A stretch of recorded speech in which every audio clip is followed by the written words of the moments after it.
Today I want to talk about the massive rise that Bitcoin Cash has experienced over the last couple of days and why you shouldn't be worried about a flippening where essentially Bitcoin Cash becomes Bitcoin. Because right now people are actually talking about that as if it's going to happen, and the probability that it does happen is basically zero. Now, the largest reason why it's likely not going to happen, and again, I'm removing all politics from this.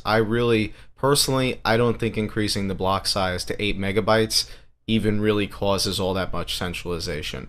I think you need to raise it even more than that to see true centralization of the nodes. But that's a totally separate story. I don't really believe in removing SegWit. I think SegWit is just fine, and Bitcoin Cash doesn't have SegWit, but that's all the politics of it. I want to focus on the investing side in this video because regardless of my personal opinion on whether or not Bitcoin Cash is or isn't a better transaction medium than Bitcoin is, it will not replace Bitcoin.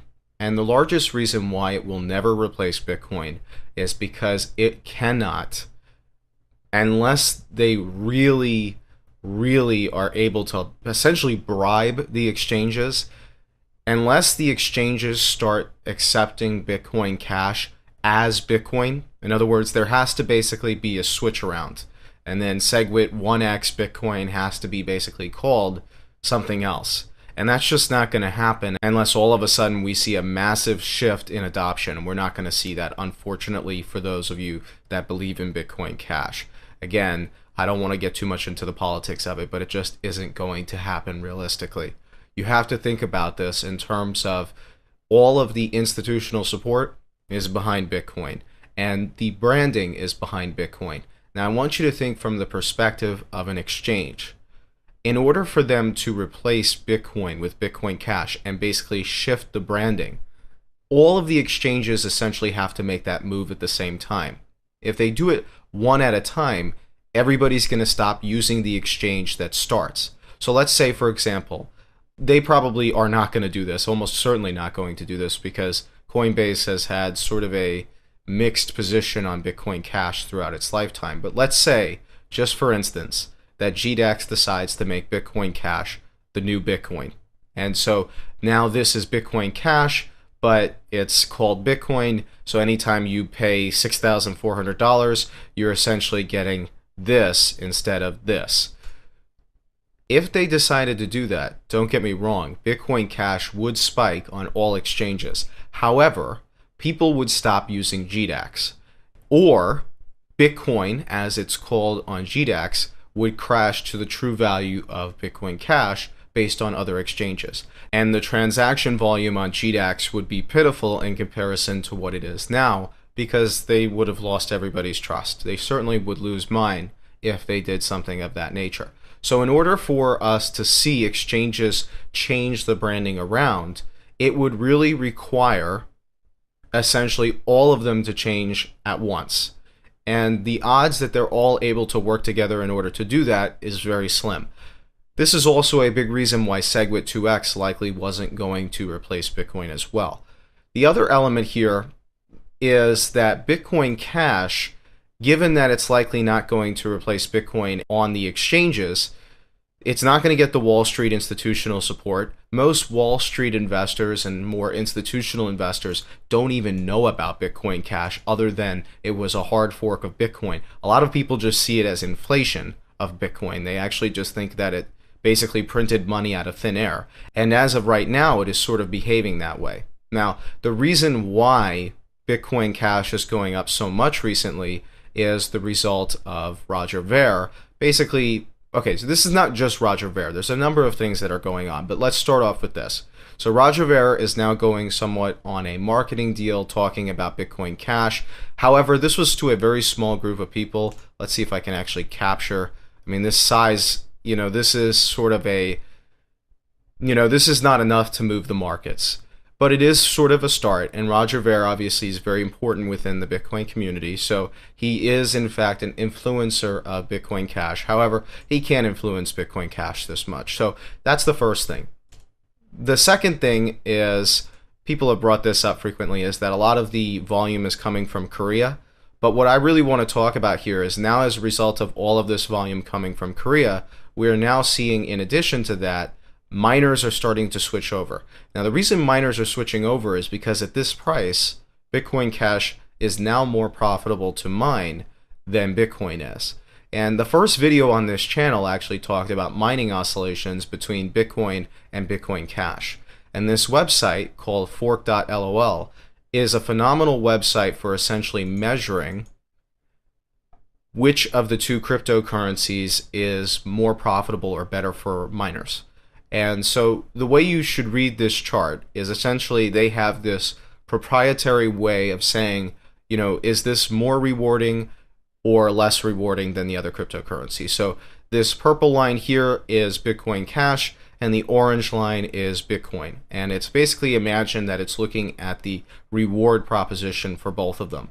And you can see that recently, Bitcoin Cash, as a result of the increase of its market value, has now become more profitable to mine.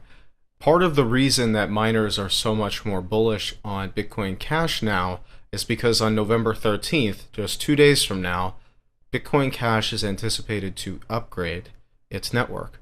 And the biggest change is going to be to the emergency difficulty adjustment parameter, which in my opinion was awful before. I mean, it really led to some really strong feedback loops between hashing rate and difficulty between the Bitcoin and Bitcoin Cash network. Well, now they're going to use a totally different algorithm, and hopefully they tested a couple of different proposals. The hope here is that the emergency difficulty adjustment is going to be much less volatile, and as a result of that, we are going to see a much more stable hashing rate and difficulty on the Bitcoin Cash network than we saw back in August, and even now we're still seeing some fluctuations. So that's the big catalyst. We're going to see a big upgrade to the Bitcoin Cash network on November 13th, and it's going to hopefully be a lot more stable. As a result of that, miners are a lot more bullish. Plus, at the moment, Bitcoin Cash is more profitable to mine, and we should see some interesting changes now that the emergency difficulty adjustment is going to get changed to be a little less over responsive like it was before. We are now going to see Bitcoin Cash essentially be mined all the way up until we see the difficulty increase. You can see the difficulty is this dotted line all the way down here, and you can see that the Bitcoin difficulty is all the way up here. As a result of that, it's much more difficult to find blocks on Bitcoin than it is for Bitcoin Cash, and furthermore, that reduces the profitability for Bitcoin. Now, the big reason everybody likes to talk about Bitcoin Cash as being a better Bitcoin is the fact that the transaction fee is so small relative to Bitcoin. If you see this here, you can see, especially now, we are seeing the fees for Bitcoin go back up to those multi-dollar levels. Now, what we want to see with Bitcoin is eventually these transaction fees to go down. But the argument here is that as long as Bitcoin Cash has these low transaction fees, eventually we're going to see people transition from Bitcoin over to Bitcoin Cash. And as a result of that, we are going to see a flippening, and Bitcoin Cash will become the new Bitcoin. Now, the reason this is not going to happen as well is that we've already established on this channel that the value of Bitcoin is no longer coming from the transaction volume. We mentioned that Bitcoin has gone up tenfold in the past year, yet the actual transaction volume for Bitcoin has been relatively flat. Now, a lot of people brought up the fact that it's at maximum capacity, so of course it can't increase further. But if we look at the mempool, the base level of the mempool really hasn't done much over the past year. Now, for those of you that are unfamiliar, the mempool is essentially the stored transactions that are waiting to be placed into blocks and confirmed onto the blockchain, right? So these are basically pending transactions, is a way you can think of it.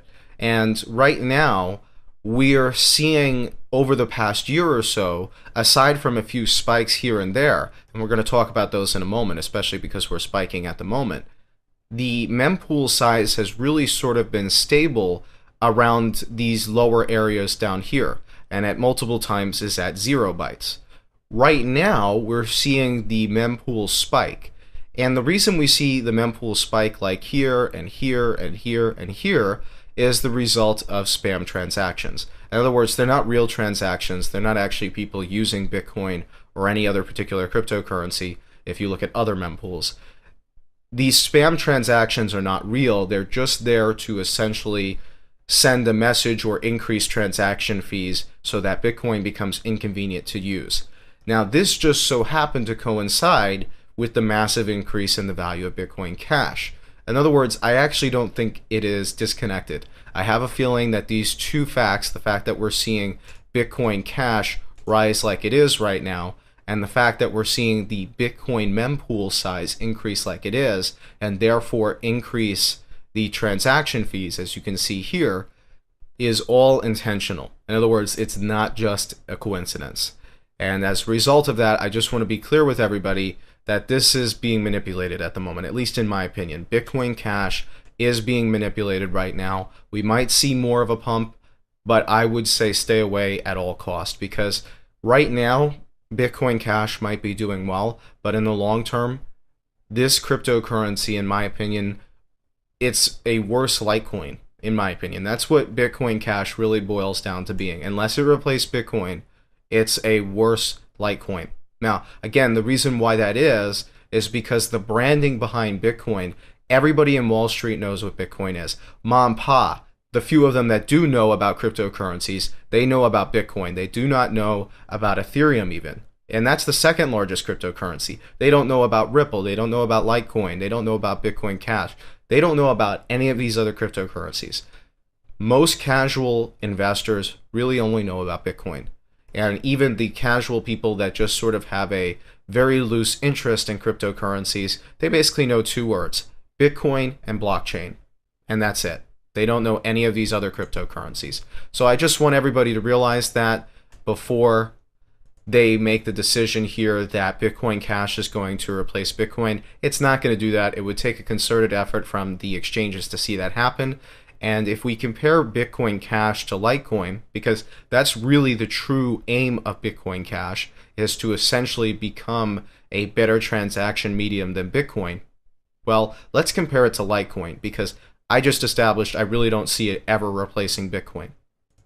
If we compare Bitcoin Cash versus Litecoin, we'll see here that Litecoin has actually done fairly well at keeping its transaction fees fairly low, just like Bitcoin Cash. In addition to that, Litecoin also has had, for the majority of Bitcoin Cash's life cycle, higher transaction volume.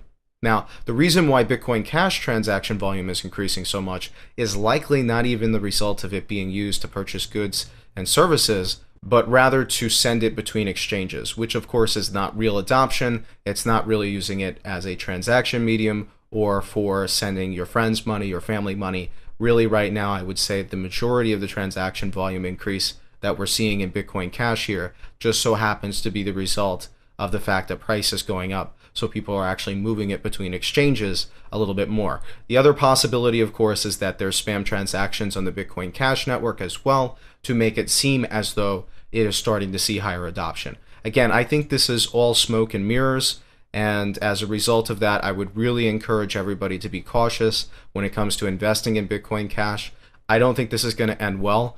I certainly don't think that it should be larger than Litecoin in the long term, because Litecoin essentially does what Bitcoin Cash does, except it's been around longer, it has more community support, and it also, in my opinion, has a better team behind it. So I just want to point that out to everybody. If you're investing right now, I would stay away from Bitcoin Cash at all costs, unless you really, really believe in it. But even then, I would say, listen, in order for this to happen, all of the different exchanges would have to work together to basically replace Bitcoin with Bitcoin Cash. And that's just not going to happen. The exchanges are not going to be able to coordinate that well, and they're not going to make the move by themselves, because then they risk reducing their overall transaction volume as they reduce their trust or faith with customers.